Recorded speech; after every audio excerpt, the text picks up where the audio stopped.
عاطف ہوں۔ آج میں تمام ثبوت آپ لوگوں کے سامنے لایا ہوں۔ گزشتہ روز ایک کمرشل ذاکر نے اسلام آباد میں سیدنا صدیق اکبر رضی اللہ تعالیٰ عنہ کی شان میں گستاخی کی۔ پاکستان ایک نیوکلیئر سٹیٹ ہے اور یہ واحد اسلامی ریاست ہے جو اسلام کے نام پہ بنی اور مسلمانوں کی واحد اٹامک پاور رکھنے والی یہ ریاست ہے، جس پہ اسرائیل، امریکہ، انڈیا اور تمام anti Pakistan, anti Islamic element جو دنیا میں کام کر رہے ہیں، ان کی حت الوسع کوشش ہے کہ پاکستان کو ڈی سٹیبلائز کیا جائے، پاکستان کو لسانیت کی بنیاد پہ تقسیم کیا جائے، پاکستان کو صوبائیت کی بنیاد پہ تقسیم کیا جائے اور پاکستان کو فرقہ وارانہ فسادات کی بھینٹ چڑھا دیا جائے۔ ایسے میں ہی کچھ ایسے تماش بین، ایسے لوفر لفنگے، ایسے بدذات اور ایسے ناجائز اولادیں پیدا کی جاتی ہیں جن کو بھیجا جاتا ہے مختلف جگہوں پہ فرقہ واریت پھیلانے میں اور پاکستان کے لوگوں کو آپس میں تقسیم کرنے میں اور مسلمانوں میں انتشار پھیلانے میں، مسلمانوں کی دل آزاری کرنے کے لیے ایسے لوگوں کو بھیجا جاتا ہے۔ اور اس کی سب سے بڑی وجہ کیا ہے؟ یہ گستاخی کیوں کی گئی؟ کیونکہ اس سے پہلے قانون عمل میں نہیں آیا۔ اس سے پہلے کئی کیسز رپورٹ کیے گئے، ایف آئی اے کے سائبر کرائم ونگ میں پاکستان ٹیلی کام اتھارٹی کو ساتھ بھیجا گیا، لنکس ان کے بلاک ہو جاتے ہیں، وہ لوگ پکڑے نہیں جاتے، ان کو پکڑنے سے پہلے ان تک رپورٹ پہنچ جاتی ہے کہ جناب آپ کے خلاف کارروائی ہو سکتی ہے، اپنے اکاؤنٹ بلاک کرو۔ وہ بلاک کر دیتے ہیں، ثبوت مٹ جاتے ہیں اور وہ لوگ باہر ہوتے ہیں، وہ آئی ڈی چینج کرتے ہیں اور پھر گستاخیاں کرتے ہیں اور پھر مسلمانوں کی دل آزاری ہوتی ہے، پھر سڑکیں بلاک ہوتی ہیں، پھر دھرنے ہوتے ہیں، پھر کہا جاتا ہے ملک کے معاشی استحصال میں ہے اور کوئی اس طرح کا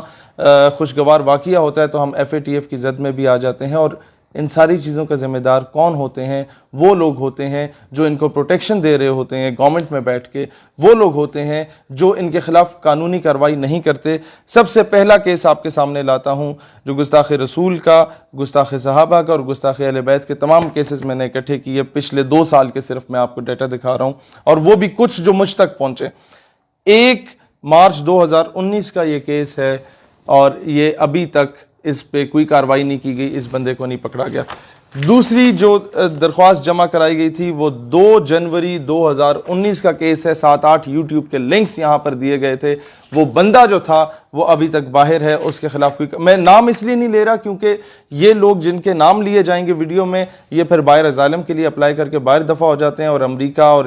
تمام ملک دشمن عناصر ان کو پال پوس کے بڑا کرتے ہیں، جس طرح قادیانیوں کے ساتھ ہوا، اسی طریقے کے دیگر کفار کے ساتھ بھی کیا جاتا ہے۔ اچھا، پھر تیسری درخواست جمع کرائی گئی 3 جنوری کو دوبارہ آئی اور اس میں یہ مزید یوٹیوب کے لنکس دکھائے گئے اور وہ سائن بھی ہو گیا، سیکشن آفیسر تک پہنچ بھی گیا، لیکن قانونی کارروائی نہیں کی گئی۔ پھر جناب اگلا کیس آپ کے پاس آتا ہے 21 مئی 2020 کا، جس میں رسول اللہ علیہ الصلوۃ والسلام کی شان مبارکہ کے خلاف اور صحابہ کرام کے خلاف شدید غلط قسم کے الفاظ استعمال کیے جاتے ہیں۔ یہ کیس تب کا ہے اور اس پر بھی کوئی قانونی کارروائی ابھی تک نہیں کی گئی۔ اچھا جی، پھر کیس آتا ہے جناب 4 جون 2020 کا، جس میں یہ ساری چیزیں سامنے لائی جاتی۔ 298C کا کیس ہے، یہ جمع کرایا جاتا ہے بخدمت جناب چیئرمین پاکستان ٹیلی کمیونیکیشن اتھارٹی اسلام آباد اور اس کے بعد یہ ایف آئی اے کو جمع کرائی جاتی ہے اس کی کاپی۔ دونوں میں کسی قسم کا جو ہے وہ کارروائی نہیں کی جاتی۔ یہ سارے ثبوت اس کے ساتھ اٹیچ ہیں، جو باتیں کی جاتی ہیں میں وہ دکھا نہیں سکتا آپ لوگوں کو اور نہ میں وہ الفاظ کو دہرا سکتا ہوں۔ پھر اگلا کیس آتا ہے جناب، یہ سنتے جائیے، 22 اکتوبر 2019 کا کیس آتا ہے۔ اس میں سارے ثبوت کے ساتھ وہ لنکس کاپی کیے جاتے ہیں لیکن کسی قسم کی کارروائی نہیں کی جاتی۔ پھر آتا ہے جناب 1 مارچ 2019 کا کیس، اس بندے کا جو کہ اپنا آئی ڈی کارڈ چینج کروا کے ملک سے باہر فرار ہو چکا ہے، باہر اسائلم لے چکا ہے۔ اس کا نام اگر میں لوں گا تو شاید اسے مزید اقوام متحدہ کی آڑ میں آ کے مزید جو ہے وہ کیے جائیں گے، لیکن اس کا آئی ڈی کارڈ کس نے چینج کرایا، پاسپورٹ کس نے چینج کرایا، کون اس کے پیچھے ہے، اس پہ انکوائری بیٹھنی چاہیے۔ اور بالخصوص راول پنڈی کے ایف آئی اے کے سائبر کرائم کا جو آفس ہے وہاں پر بار بار جا کے درخواستیں دی گئیں لوگوں کی جانب سے، کوئی عمل درآمد نہیں ہوا، ٹرخایا گیا اور کیس کو پرولونگ کیا گیا جب تک لوگ باہر فرار ہو جاتے ہیں۔ اچھا جی، 13 مئی 2019 کو یہ غلام سعید صاحب نے چکوال سے ایک کیس دائر کیا گستاخانہ خاکوں کے خلاف پی ٹی اے اور ایف آئی اے میں، لیکن اس بات کو بھی سنوائی نہیں ہوئی۔ اگلا کیس آ جاتا ہے جناب یہ، اس میں ڈسٹرکٹ میجسٹریٹ اسلام آباد کی جانب سے بھیجا جاتا ہے ایف آئی اے اور پی ٹی اے کو یہ کیس، اور اب 22 اپریل 2019 کا، اور سگنیچرز کے ساتھ، سارے اسٹیمپ کے ساتھ، ابھی تک کوئی کارروائی نہیں کی گئی۔ پھر جناب اگلا کیس آتا ہے آپ کے پاس 11 جولائی 2019 کا، اس میں بھی، اور اس پہ لکھا ہوا ہے the matter may be assigned top priority، اور یہ بھیجا جاتا ہے government of Pakistan ministry of interior سے، یہ آپ کے انٹیریئر منسٹر کی جانب سے بھیجا جاتا ہے، اور جو بھیجتا ہے وہ یہ آپ کے سامنے ہے، لیکن کوئی کارروائی ابھی تک نہیں ہوئی۔ 11 جولائی 2019 کی بات تھی اور ابھی 2020 کا اگست چل رہا ہے جناب۔ پھر آتا ہے آپ کا 29 اپریل 2019 کا کیس، ابھی تک کسی قسم کی سنوائی نہیں کی گئی۔ پھر جناب آپ کے پاس آتا ہے بلاسفیمس کانٹینٹ کا کیس، پی ٹی اے کی جانب سے بھیجا جاتا ہے، ریفر کیا جاتا ہے منسٹری آف انٹیریئر کو، اور میں ابھی ان لوگوں کے نام نہیں لیتا، ان میں سے کیا پتہ کوئی بے گناہ بھی ہوں جن آفسرز کے پاس گیا، لیکن جناب جب 1.5 سال ہو گیا ہے نا،